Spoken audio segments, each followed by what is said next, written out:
kemarin itu saya mengalami kesulitan memahami. Nah sekarang ini karena saya menggeluti sudah 2 tahun lebih, saya tekuni betul, akhirnya saya ringkes, terus akhirnya muncul flowchart. Flowchart itu bentuk dari kondisi yang ada di metode kita. Jadi ilustrasinya pertama begini, saya membayangkan seperti wajik trapesium. Itu saya bagi menjadi yang pertama di atas ini, pasti yang pertama itu pemberi kerja, bahasa naker itu hanya sedikit. Kalau di BPJS datanya kurang lebih, ini saya memberikan gambaran seperti ini, karena yang di atas ini pemberi kerja dan ini pemberi kerja ada di sini. Kemudian mitra nih, ya, partner hubungan keterikatan perdata, yaitu dengan perjanjian-perjanjian. Dan perjanjian itu pasti kalau kita harmonisasi merujuk pada Undang-Undang 13 tahun 2003 dan turunannya. Ini nomor 1, ini pasti ini. Jadi ini hubungan formal. Kemudian di bawahnya hubungan formal ini ada yang kegiatan informal, wirausaha ini. Mereka 3,7%. Ini dari kementerian. Datanya saya yakin karena sudah di sana ya kredibel lah. Kemudian di bawahnya setelah wirausaha itu pasti ada angkatan kerja yang kalah dalam persaingan untuk mendapatkan pekerjaan, ya. Atau mereka berwirausaha itu kalah. Namanya bahasa saya itu penganggur.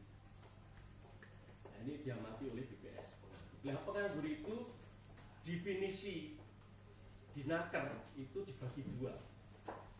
Yang namanya penganggur kemudian dapat kartu kuning, bahasa dulu waktu Pak Edi masih remaja seperti saya, sekarang namanya AK1. Hanya tercatat namanya pencaker. Itu kira-kira nggak banyak. Kemudian yang satunya itu penganggur yang betul-betul penganggur. Terus di bawahnya penganggur pasti miskin. Ini sama dulu. Jadi nanti kalau kita diskusi kalau nggak kesana ini saya agak kebingungan. Kemudian saya akan menyampaikan datanya di Kota Magelang. Angkatan kerja kita yang terserap 2019 64,62%. Nah, di kita hanya 3.000. Kemudian di 2002 antara 5.500 sampai 6.000 penganggur kita. Itu metali penganggur. Ini pekerjaan paling mulia itu di desa. Ini caranya menganggur sudah bergawi. Saya dulu yang nganggur, tiba-tiba yang bergawi. Sing nulung. Saya sudah seperti itu Pak Edi memberikan pemahaman pada teman-teman ya, lebih mulia daripada PU. PU administrasi. Ini ngurus penganggur beragam ya, itu bodoh caranya bergawi itu berat, tantangan, sangat tantangan. Tidak hanya tantangan, sangat tantangan. Oke, gambaran itu sehingga ada 2 indikator kinerja di Disnaker. Yang hubungan industrial, ya, yang hubungan industrial itu pasti hubungan itu harapannya Pak Edi dan pekerja itu harmonis. Harmonis itu udah. Nah di tingkat kota ini Pak Edi tadi dengan karyawan harmonis itu tidak ada konflik. Tidak ada konflik harmonis. Nah tingkat kota itu karena banyak. Nah ini tadi saya sudah sampaikan bahwa angkatan kerja yang terserap itu ada 67% lebih. Kalau tidak salah ekivalen ya, ini kalau tidak salah nanti bisa dicek di BPS itu hampir 66.000 dari seluruh penduduk kita yang bekerja.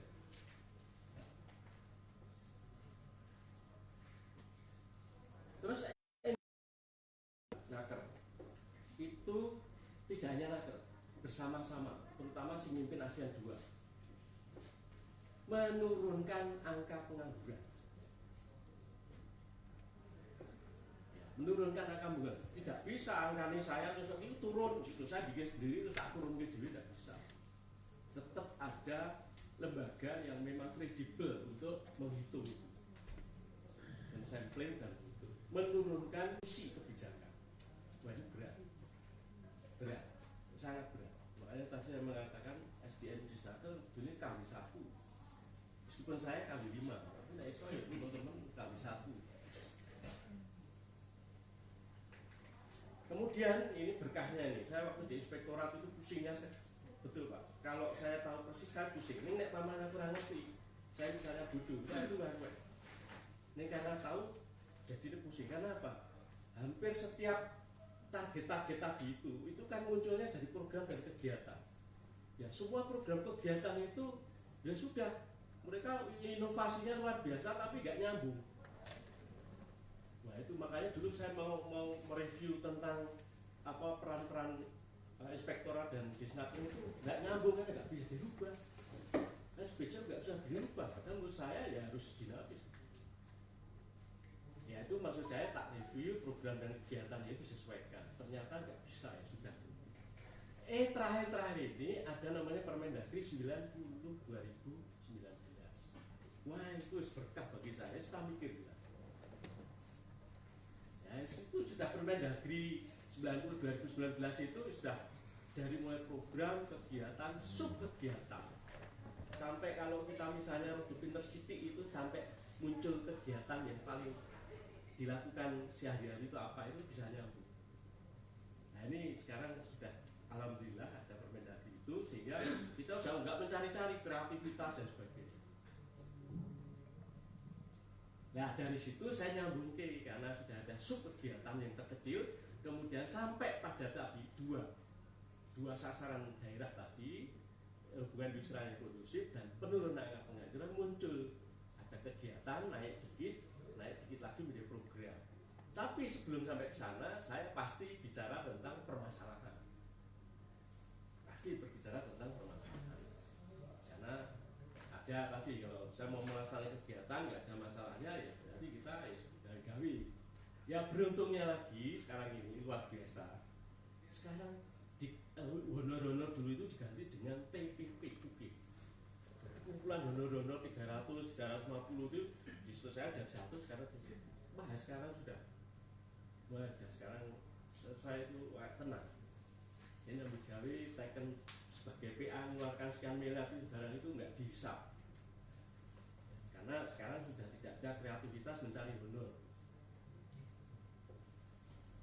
Nah dari situ permasalahannya nomor 1 yang hubungan industrial. Ini nanti mau dicek Pak Edi ini.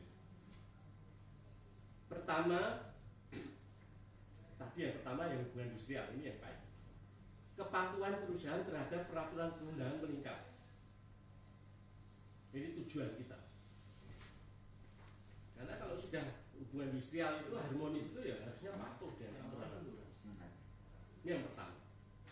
Makanya nanti permasalahannya pasti perusahaan tidak patuh terhadap peraturan perundangan dan berakibat menimbulkan permasalahan hukum ketenagakerjaan sehingga HI berpotensi tidak harmonis.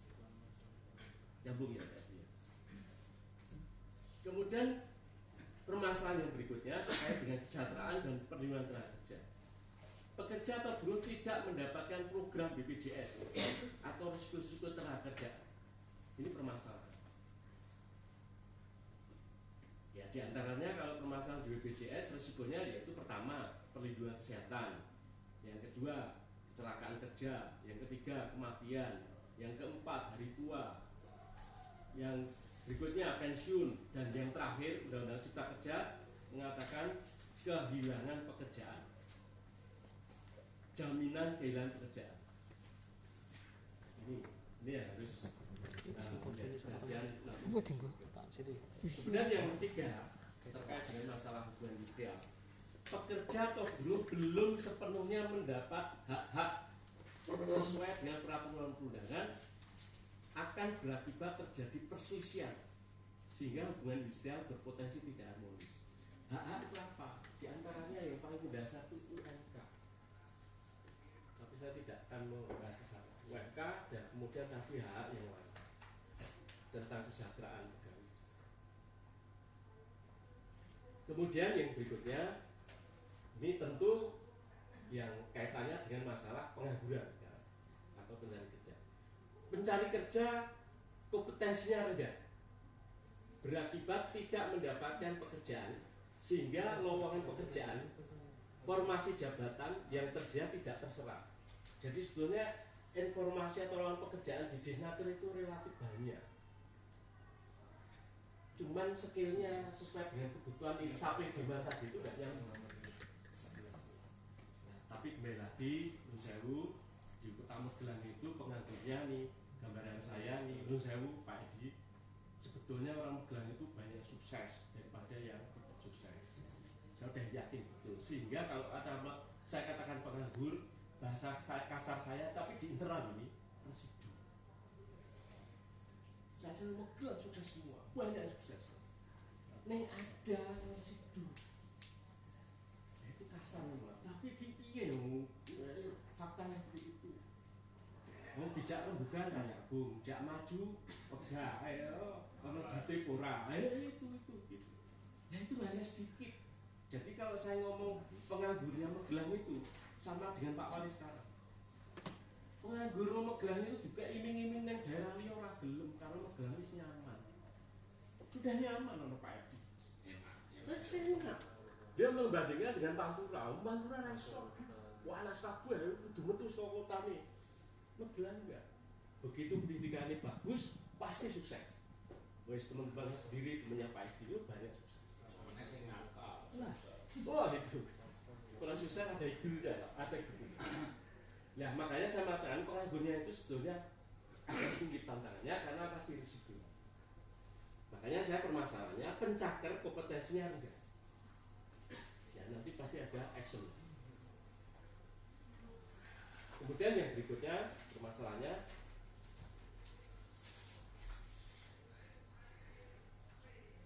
minat, bakat pencari kerja atau penganggur belum sesuai dengan formasi jabatan atau lowongan kerja, berakibat tidak terserap perusahaan atau swasta dan program kegiatan pembangunan sehingga tercatat sebagai penganggur.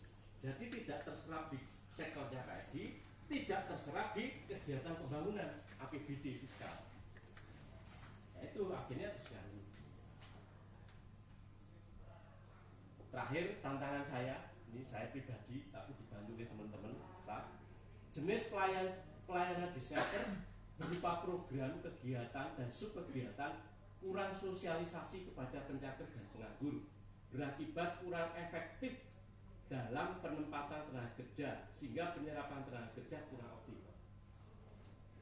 Ya nek pamane laris tenaga kerja kayak pasar. Ini SPO itu bulan nggak berarti teman-teman nggak kerja. Ini tantangan saya. Ya makanya saya juga ini mumpung saya bawa sini semuanya karena kalau saya di kantor itu kadang-kadang ya sing turu, sing bias, respect dan sebagainya. Ini langsung ada bapak ini juga membantu kami. Itu Bapak Ibu sekalian, dan tadi permasalahan itu sudah ngeling berkorelasi kalau dianalisis berkaitan dengan program yang sesuai dengan Permendagri 90/2019. Yang pertama, programnya hanya ada 3. Yang pertama adalah program hubungan industrial. Ya, terus ada 2 kegiatan yang tersebut. Kemudian yang kedua programnya program pelatihan kerja dan produktivitas tenaga kerja. Ada 3 kegiatan. Terus yang terakhir program penempatan tenaga kerja. Kalimat sederhana wong awam itu aku nganggur ada ditepake nang ndi. Pak Wali kalau ketemu saya, Pak Bun aku akeh kelungan nganggur iki. Pengen njaluk gawean. Nomor 1 di programnya program penempatan tenaga kerja. KBK ini kasihnya ini senior berdua ini suhune ini Butari ini master dari Jepang dan sebagainya ini kudune ini wah pencerahan bagi penganggur. Nah ini harus produktif ya teman-teman saya karena sudah saya membuat tantangan sendiri sehingga kalau dibantu dengan teman-teman pasti oke. Sehingga nanti harapannya 2026 atau sebelumnya itu menurun penganggur. Itu sekilas Bapak sekalian, dan tadi kalau saya masuk ke sub kegiatan sampai ke indikator tadi yang terkait itu saya akan jelaskan sedikit. Program hubungan industrial ada 2 kegiatan, banyak sub kegiatan, tapi inti daripada kinerja staf kinerja kabit, kinerja pejabat administrasi dan pejabat pengawas eselon 3 dan eselon 4 adalah rumusannya ini, DO-nya. Perselisihan HI diselesaikan melalui mediasi mencapai status perjanjian bersama. Maksudnya itu kalau semuanya sudah kondusif, itu harusnya perselisihannya itu kecil. Dan targetnya kami karena dibiayai APBD perselisihan, sehingga kegiatan HI terbesar adalah pencegahan, sosialisasi macam-macam, komunikasi dan sebagainya. Ya tadi sebenarnya dengan kepatuhan tentu. Ini yang program hubungan industrial. Kemudian yang program pelatihan kerja dan produktivitas tenaga kerja, maka indikatornya untuk teman-teman eselon 3 dan 4 adalah peserta pelatihan mendapatkan pekerjaan atau menjadi wirausaha. Jadi proses pelatihan ini proses kok. Tetap saya minta nanti berapa loh dari 200 yang dilatih itu berapa yang bekerja, berapa yang berusaha, berapa yang ditempatkan, itu harus. Nah, daftari sekian pelatihan gitu toh, terus lulus kompetensi sekian itu mencatatkan administrasi. Tapi sampai dia mendapatkan pekerjaan, bagaimana caranya dimonitor? Kan sekarang sudah menggunakan IT. Begitu terdaftar pelatihan di tempat kami atau mendapatkan pelayanan lain di Penta, itu kemudian dicatat HP-nya. Kemudian setiap 3 bulan dikomunikasikan. Gimana? Alhamdulillah saya sudah dapat pekerjaan, berkat di Disnaker. Alhamdulillah saya sudah berusaha sendiri, bahkan bisa menarik tenaga kerja 1 atau 2 keluarga, itu berkat di Disnaker. Itu tantangan kami seperti itu. Jadi di pelatihan dan program kerja itu intinya indikatornya ya berapa yang bekerja dari pelayanan yang dilakukan di Disnaker, dari mulai pelatihan, konsultasi, rekrutmen, job fair dan sebagainya itu, tapi ujungnya tetap berapa yang bekerja. Karena nanti akan menurunkan atau mendukung angka-angka TPP. Kemudian yang terakhir, ini program penempatan tenaga kerja. Ini ada 2 indikator. Indikatornya pasti karena kita ada fiskal, penganggur itu terserah berapa dari kegiatan program pemerintah daerah yang ada di UPD-UPD. Berapa jumlahnya? Sekarang nggak ada yang ngitung. Itu sekarang tugas kami, tak kon ngitung, teman-teman. PU jajal ada kegiatan pembangunan, yes, tidak boleh dibatasi. Tenaga kerjanya yang dari lokal modal berapa? Pasti punya penyedia barang. Ini tinggal ngasih form, berikan. Misalnya 50, kemudian satu pembangunan itu yang dari modal misalnya 25, yang dari luar 25. Itu ada datanya. Tapi sekarang nggak ada yang itu. Nah itu nanti kita 1 tahun ini yang belanja publik misalnya 350 miliar itu harus menyerap tenaga kerja berapa? Saya harus minta ke kalau PD. Nek nggak respect ya berarti nggak mendukung. Kemudian yang terakhir ini sektor swasta Pak Edi. Investasi itu kan bergerak bersama dengan fiskal, bergerak dengan program pemerintah, dengan regulasi, dengan banyak relaksasi dan sebagainya. Itu pasti harus menyerap tenaga kerja, pasti. Saya membayangkan itu setiap uang harus menyerap tenaga kerja. Nah nanti tinggal saya bisa ngecek ke Pak Ajis, DPM PTSP, berapa investasi modelan, berapa menyerap tenaga kerja modelan. Sektor swasta itu berkontribusi luar biasa menyerap tenaga kerja daripada dengan fiskal yang 350 miliar. Saya yakin, dan mungkin gambaran saya ada forecasting itu 1/5. Jadi nek fiskal itu misalnya hanya bisa mendapatkan 25 orang misalnya, pasti kalau yang investor atau pengusaha teman-teman Pak Edi itu bisa 125. Nggak mungkin. Sekarang yang menyerap tenaga kerja itu hanya 2 besar itu, investasi atau perusahaan itu mengembangkan dan sebagainya dengan teknologi, dengan macam-macam, dengan uang, dan fiskal, anggaran pembangunan yang tidak bisa dibedakan antara pemerintah pusat dan pemerintah daerah. Nah itu nyerap berapa? Nah itu dua-duanya itu harus dijadikan rasio kita. Nah ini gambaran seperti itu sekarang. Ya, ini mudah-mudahan RPJM sekarang ini pasti membumi. Karena yang dulu saya diskusi terus dengan Pak Wawan, tidak bisa atur. Nah saya bisa tunjukkan misalnya tidak bisa persentase wirausaha baru 4%, 12%, 5% ini dari mana?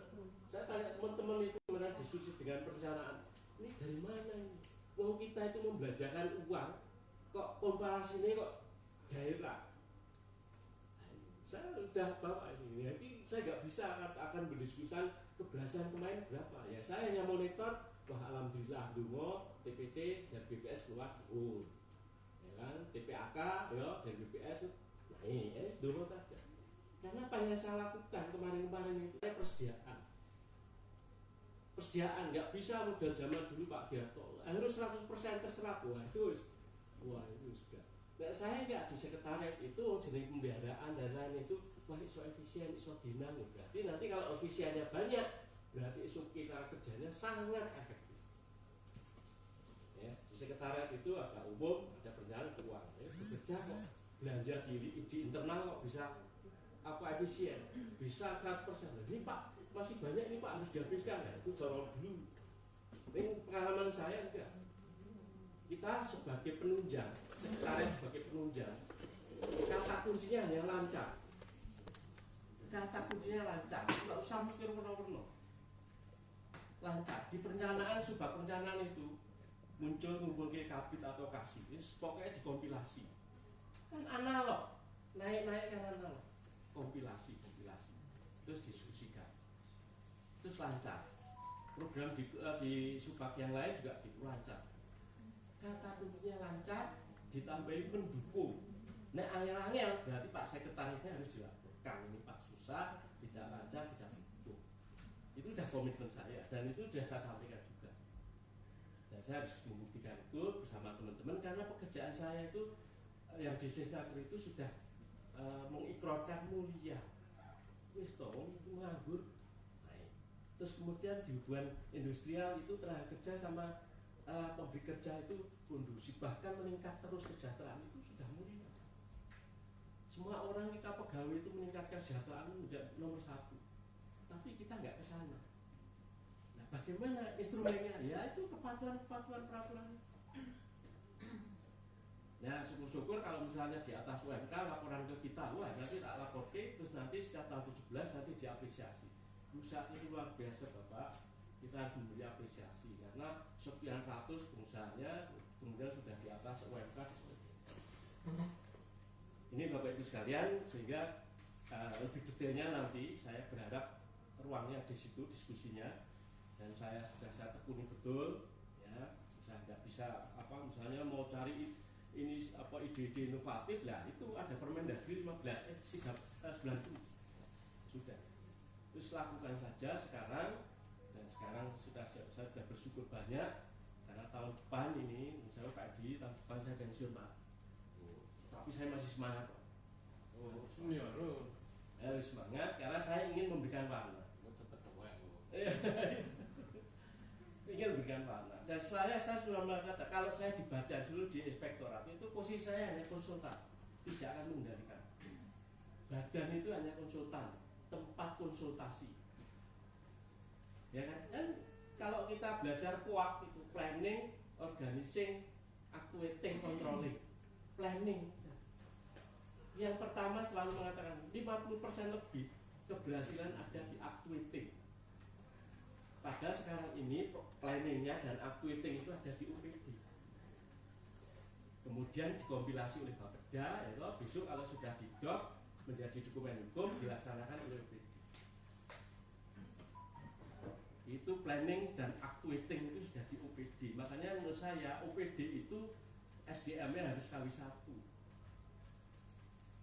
Saya tidak di sana, mungkin langsung ditarik di yang lain. Ini UPD itu harus kali 1. Karena itu planning dan actuating. Nah, organizingnya itu saya tahu tentang PP 11 tahun 2016 itu Setda dibantu oleh asisten. Itu organizing sudah jelas, nggak bisa mengelak. Ya. Kemudian controllingnya sekaligus evaluasi.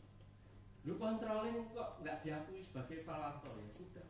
Berarti teman-teman yang dikontrol itu juga belum paham. Indikator yang lain apa? Semua laporan LKJIP, LKPD, sakit, semua laporan ini sebenarnya indikator dari badan-badan itu. Badan pengawas pengawas. Indikatornya yaitu LKCP-nya bagus, LKPD-nya mendukung OPD menjadi WTP, LPPD-nya nilainya bagus dan sebagainya. Itu sebetulnya indikator bagi badan-badan. Jadi badan tidak punya indikator sendiri, pendukung dan penunjang. Nah, ini gambaran saya sekilas, demikian Bapak Ibu sekalian. Dan selanjutnya nih Pak pimpinan Pak Asisten 2, ini saya memberikan gambaran nih ke depan. Jadi rata-rata angkatan kerja kita 66.300 jiwa per tahun. Pertumbuhan angkatan kerja per tahun 3.600 rata-rata per jiwa. Sehingga kita punya angkatan kerja saya jumlahkan menjadi 69.900. TPT kita 2020 tadi saya sebutkan 8,59, itu ekuivalen ya, jumlahnya 5.600. Kalau saya mengatakan TPT ya, target pemerintahnya Pak Ajis itu harus turun 6%, karena kondisi ini kan tetap berjalan sulit ya Pak Edi. Sulit itu Pak Edi tak suruh menyerap, Pak Edi diserap dalam kerja. Wah ini tidak masuk akal. Ini kita ketemu orang-orang yang betul-betul apa istilahnya, artinya orang-orang sukses lah seperti Pak Edi, karena itu mulia menyerap tenaga kerja. Targetnya misalnya 6%. 6% itu setara dengan 4.194 jiwa. Artinya turun 2,5%. Pengangguran. Nah, 2,5% itu 1.406 jiwa. 1.646 jiwa itu kalau misalnya itu 3 tahun tinggal dibagi. Nah, makanya diserap satu di sektor fiskal harus fiskal. Kalau nggak menyerap tenaga kerja dia harus divaluasi oleh inspektorat. Terus yang kedua tadi berharap banyak, kita berdoa Pak Edi, teman-temannya Apindo dan sebagainya menyerap tenaga kerja itu sektor swasta berkat dari investasi yang dikembangkan atau hasil-hasil pembangunan. Ini jadi kalau saya targetnya 2,5% saja, ini tantangan. Saya mengatakan 3% Pak Bun, berapa? Misalnya di bawah 5.000 TPT-nya, berarti saya misalnya 1.500 lebih dikit. Nah itu ya, satu hari saya, maaf, itu ketemu dengan orang penganggur itu nggak mudah. Ketemu orang pinter langsung dikasih AK1 langsung menjit ke Jakarta selesai. Ini ketemu residu nggak bisa, mumet gitu. Nah alhamdulillah tadi yang TPT itu menjadi tantangan. Kemudian yang hubungan industrial itu yang dikomandani Pak Rokim itu alhamdulillah karena Pak Edi juga komunikasinya bagus sampai sekarang kondusif Pak. Harapan itu kalau kondusif pasti menyerap tenaga kerja dan itu mulia, karena saya juga tidak bisa menyerap tenaga kerja. Saya kira itu Bapak Ibu sekalian, Pak Asisten 2. Jadi saya tidak bisa menggambarkan yang kemarin dulu karena memang nyambung datanya juga. Saya tidak bisa menyebutkan hanya data persentase, tapi saya ke depan akan saya benahi dengan seperti ini. Ada kurang lebihnya saya mohon maaf, dan nanti kami berharap teman-teman itu berkontribusi karena harus paham juga tentang rencana kerja kita. Ada kurang lebihnya mohon maaf. Saya akhiri, wassalamualaikum warahmatullahi wabarakatuh. Terima kasih Pak Nakal. Bagus ya paparannya ya. Saya sebetulnya maksudnya nanti kalau bisa diidentifikasi ya adanya penambahan angka pengangguran, kenaikan angka pengangguran dari 4 sampai ke 8% ini sebetulnya paling bagus sebetulnya. Nanti juga akhirnya bisa diidentifikasi, bisa didiagnose apa.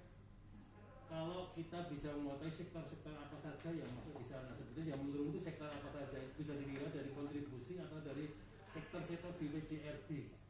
Itu paling bagus sebetulnya. Akhirnya ketahuan sebetulnya sektor kemarin yang menyebabkan angka pengangguran kita naik itu sebenarnya di sektor apa, sehingga nanti terapinya bisa masuk ke sana. Itu nanti masuk sampai dengan pelatihan tenaga kerja, itu nyambung.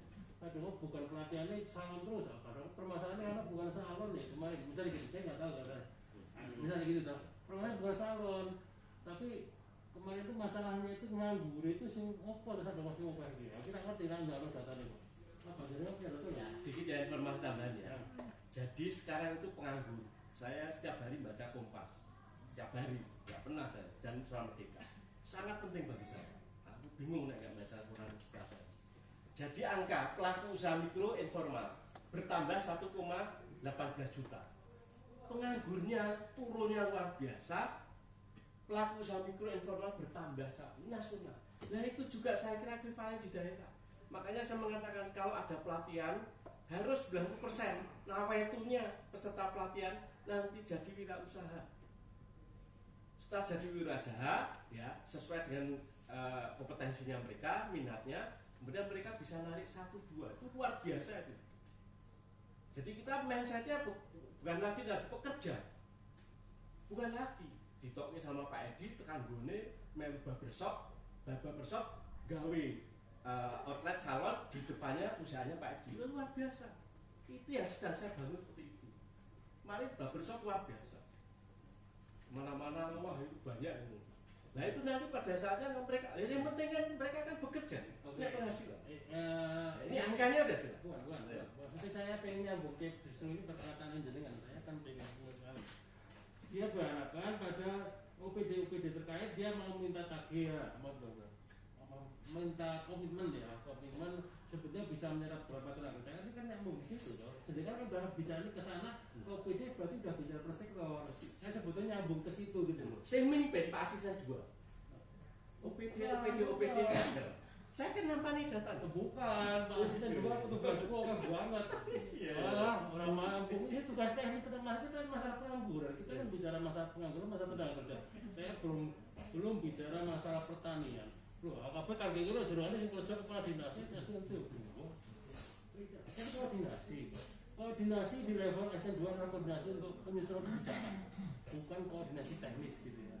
Sehingga penyerapan katakanlah oke, jadi koordinasi sama DPU berani nyerap tenaga kerja berapa karena tantangan kita segini, jadi gitu ya. Itu nyambung kesananya. Tapi saya setuju ketika akhirnya muncul outlet baru franchise dengan kemampuan wirausaha oke kamu. Tapi kan ketika tadi bicara koordinasi teknis masalah penyerapan tenaga kerja di masing-masing OPD, berarti kan bicara persektor. Oke gitu kan. Monggo Pak Edi. Ini ajangnya Pak Edi ya, ajangnya Pak Tim Ahli ya. Nanti kita khusus restorannya kan nanti ke depan ada agenda lagi. Monggo Pak. Baik, terima kasih. Assalamualaikum warahmatullahi wabarakatuh.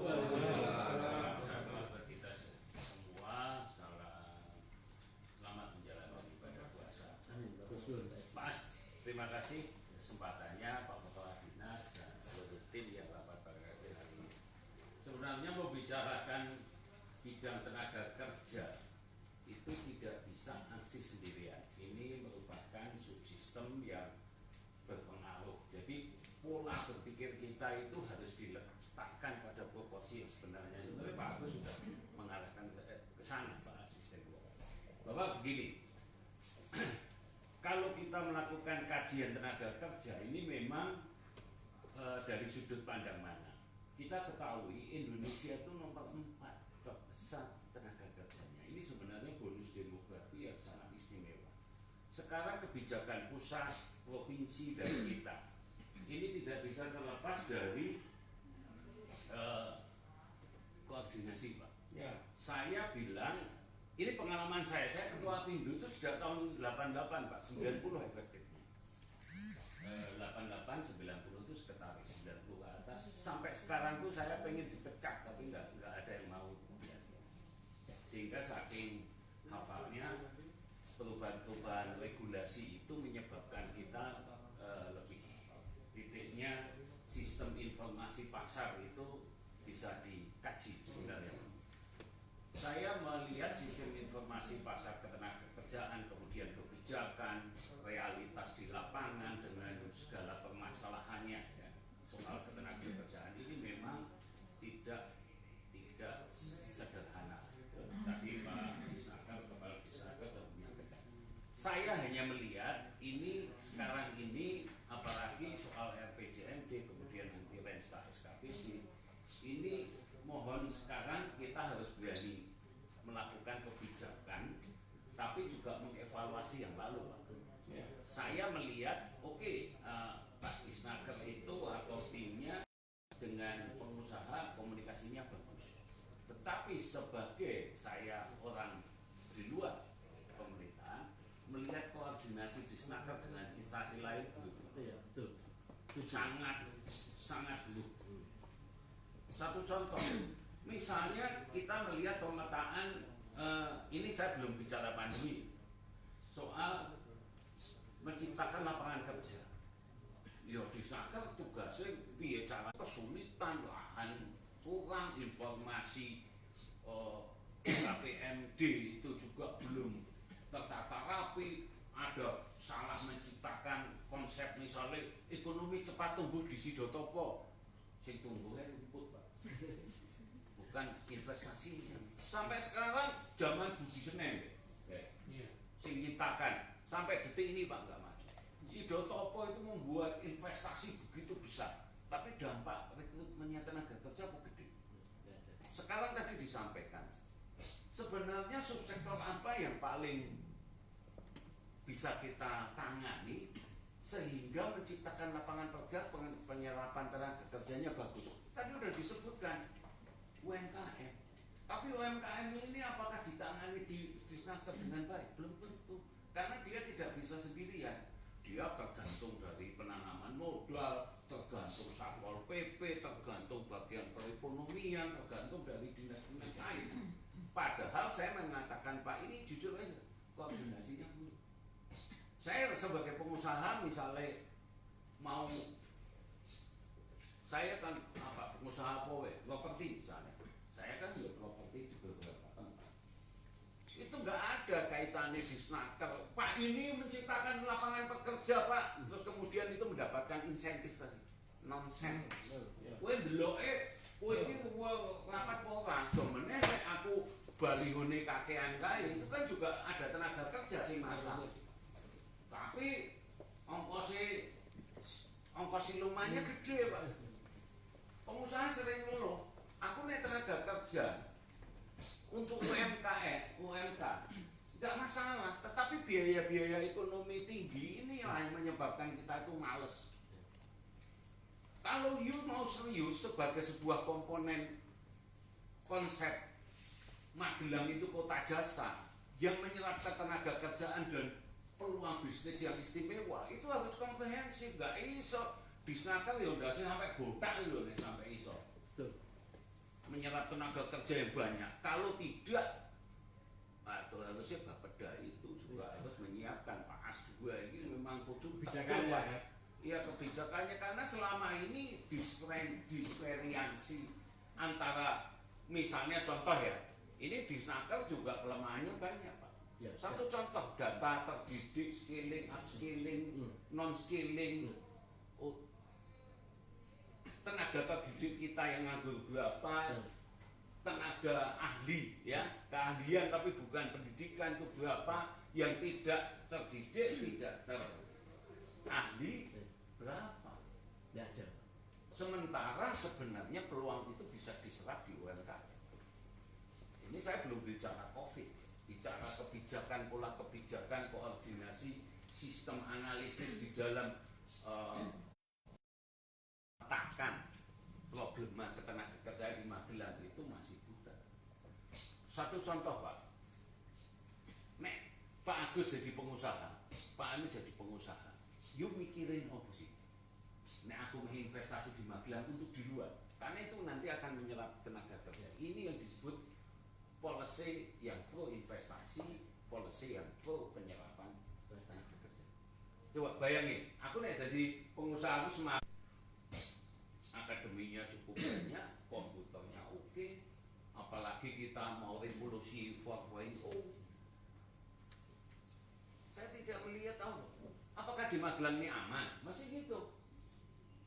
Apakah tidak terjadi aneh-aneh di kota Magelang? Ini sebenarnya sebuah konsep grand strategi yang harus oleh Pak Wali lah, bukan Pak As. Pak Wali itu strateginya jelas. Kalau ini dihubungkan dengan visi misi wali kota, meningkatkan 1.500 UMKM. Ini tanggung jawab kita bersama 5 tahun mendatang. Relevansinya itu adalah meningkatkan daya saing daerah sekaligus mengurangi pengangguran. Nah, meningkatkan daya saing daerah indikatornya apa? Itu tidak jelas semua, Pak. Pemetaannya juga buruk. Karena saya juga mengatakan Magelang kota qualified, daya saing daerah yang oke. Maka di Bapeda saya melihat daya saing itu selalu menjadi isu strategis. Tapi pertanyaan kita semua, apakah unggulan daerah itu sudah menciptakan daya saing, kemudian pasar kerjanya oke, hubungan industrial bagus, dan strateginya adalah mari you investasi di Magelang dengan peluang yang bagus. Tetapi sektor transportasi,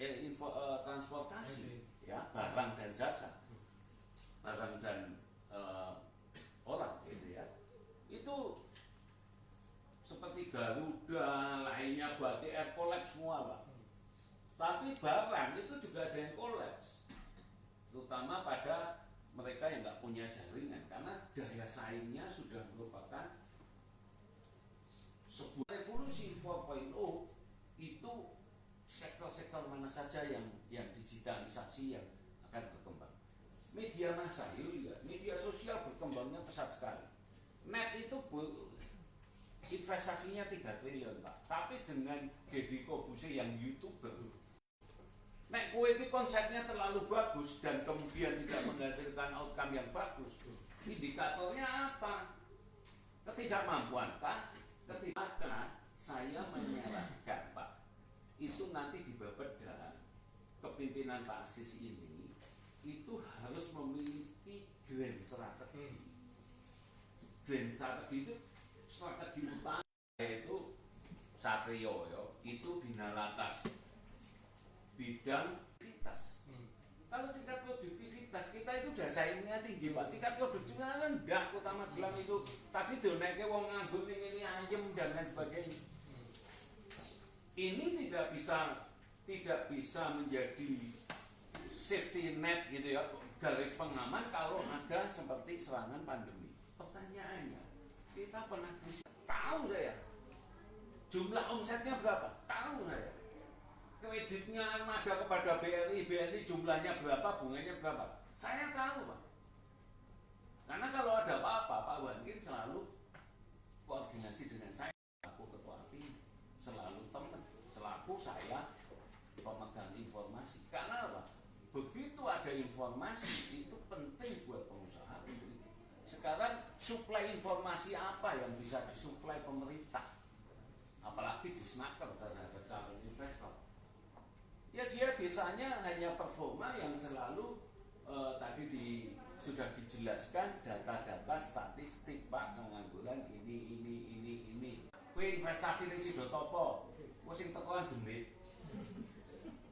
Loh iya, kue investasi wah Magelang Theater malah dinggo ublek-ublek kaya ngono. Nek saya wali kota yo Magelang Theater tuh waktu saya zaman aset tuh saya ngerebut kan saya. Berhasil, yo tanggo mengembangkan Kota Magelang aja dikek investor. Sebenarnya peran pemerintah sama peran swasta itu untuk mencegah pengangguran gede. APBD kita itu menyerap tenaga kerja biro, perputaran uang di Kota Magelang itu besar mana untuk menyerap tenaga kerja? Besar bisnis, Pak. Ya. APBD itu safety net aja. Ya. Stimulus. Iya, stimulus untuk menggerakkan ekonomi, untuk menggerakkan ekonomi jalan, maka pengangguran akan berkurang. Tapi nek kowe APBD ini mepet waktunya, itu tidak jadi stimulus, akhirnya jadi persaingan. Satu contoh, saya perusahaan properti. Saiki Januari, Februari, Maret, wah tenaga kerjanya akeh. Wah begitu mepet, ya pemerintah jalan, tenaga kerjaku bangunan entek kabeh, disedot kabeh. Sehingga tidak ada formulasi kebersamaan antara pemerintah dan swasta. Tidak ada penanganan yang serius dari pemerintah terhadap skala itu. Karena ini semua apa yang disampaikan Pak Gunadi itu hanya hanya bumbu Pak, tapi problem realnya Kota Magelang itu tolong dong dicermati, diamati, diformulasi. Karena mau skema bagan ngono itu faktor-faktor yang sudah nyata. Di pandemi ini banyak yang faktor yang tidak disadari kita semua sebenarnya potensinya besar sekali. Seperti pertanian, kita memiliki konsep urban farming lah, penekanan pada fungsi lahan lah, efektivitas ekonomi lah, menciptakan pasar baru, di mana Magelang ini potensinya juga sebagai perdagangan komoditas pertanian, komoditas emas. Malah Pak Hatta itu menginginkan Magelang itu, saya lihatnya. Jangan dulu Pak, sekarang udah enggak. Kita punya angka pengangguran by name by address 2.500. Iya betul Pak, cuman saya melihat secara komprehensif penanganannya itu tidak terkolaborasi. Ini permasalahan real di internal pemerintah. Kemudian setelah pandemi Pak, kalau kita punya secara komprehensif strategi penurunan pengangguran itu tidak bisa ditempelkan ini di Snaker saja. Ya. Seberapa besar faktor ekonomi terhadap permasalahan, misalnya ya, saya melihat kan antara pasar kerja dengan daya saing daerah itu polarisasinya seberapa. Kemudian dengan permasalahan potensi kota, ya, ini harus diformulasikan Pak. Kemudian nanti strategi dari ya itu harus peningkatan tenaga kerja yang lebih real Pak. Lebih real ya. Kemudian komparasinya apa? Kan ini maaf Pak, NPJMD ini ya sebelum ke RKA itu harus punya program 1, 2, 3 hubungan industrial, pelatihan, produktivitas, kemudian rekrutmen tenaga kerja, penempatan dan pembukaan lapangan. Adaptasi pemerintah kota terhadap tantangan digitalisasi, revolusi 4.0, kemudian bisnis baru yang berbasis internet termasuk online, ya, ini regulasinya wajibnya harus jelas. Bapak bisa tahu, sekarang saya membandingkan Pak, Kota Magelang dan Malang, gitu ya, gampang ya. Malang itu lebih gede, tapi ciri-cirinya hampir sama plus salah 3. Kotanya basis militernya oke, kotanya tuwek gitu ya. Tetapi di Malang itu inovasinya jauh lebih tinggi. Di Kota Magelang ini mandek. Magelang ini bombongan. Menyebutnya saya gede gasi, tapi isinya berundangan. Loh ini fair lain. Contoh ya, ini bukan salah Anda. Misalnya kota juta bunga, prinsip itu terhadap peningkatan tenaga kerja, korelasinya besar atau kecil? Jujur, kecil. Karena itu image brand saja. Wah, nek ngomong berhasil, apa nih bunga plastik dan lain sebagainya. Nek saya anggarannya anggo pelatihan. Ya, Malang itu lebih real. Dia memiliki konsep ini Pak. Kalau rakyat sejahtera, rakyat itu terperhatikan, kemudian pengusahanya investasinya jalan Pak, itu terkembali pada kesejahteraan rakyat. Karena ending dari tujuan pemerintah daerah adalah kesejahteraan. Nah, pola partisipasi masyarakatnya juga tinggi Pak. Magelang ki opo? Dhisik 10 tahun ki ping kuwi tok pengusahane sing cedhak karo Dengarso itu. Seperti saya dimusuhi. Tapi saya nggak bisa disingkirin begitu aja karena realitas Pak. Misalnya contoh, ini wali kota baru, sadurunge wis dimasukkan. Kalau yang jenengane Casagrande bosnya itu kan ya wong Magelang. Dan mono Jababeka sing duwe kota Jababeka, kuwi ya wong Magelang. Nyual madu yo gede Pak. Dia bisa berkembang di kota kecil tapi mendunia. Punya investasi Yang datang itu seluruh Jawa Tengah. Sekarang Pak Wasidi wis tua, pensiun jadi profesor, tidak dilestari lagi. Tamu-tamu yang berobat mata di tempat saya, yang tadinya se-Jawa Tengah itu habis. Ya karena sederhanakan sehingga mudah membuat kriteria program dan sasaran kerja yang jelas. Tadi sasarannya jelas sudah penyerapan tenaga kerja, tapi formulasinya masih seperti yang dulu. Nah itu pulang mandi. Saya juga ngomong Pak Gun, saya juga kecewa dengan Pak Gun. Ingat gak waktu UMK tahun 2020 Pak Gun jarang ikut rapat dan ikut dia. Ya, ini maaf karena gue ya rawani tentang wali kota, gue kan dikongkon. Nyalimu nyali tempe ya lah. Yo bener lah, gak ikut rapat. Wong iki sing melu terus kemudian kita sebagai katalisator terhadap sebuah formula UMK itu adalah pelaku Pak. Saya dan SP itu dia kok ini orang wah sudah ikut rapat ngomong kosong Pak, ini mengadakan pembangunan publik. Maaf loh Pak, tidak apa ya asal Bapak senang laporan kaya ngono terus ora maju-maju Pak. Saya bilang Kota Malang tadi itu lebih jujur terhadap fakta. Kita ini maaf tuh asal Bapak senang. Kalau you mau mengatakan gue wani, nih si Pak Wali Kota ini Pak Sigit, kota sudah bungai gagal Kota. Ini kita investasi kita lah. Logikanya kan tidak daya saing kita tinggi kan investasi kita tinggi. Oh, jadi ketua Pindus tahun ini dijalui tolong terus. Belum tahu apa nggak kayak Pemkot. Iya, jadi rekordernya itu yang lemah Pak. Iya. Rekornya. Minggu jalan sampai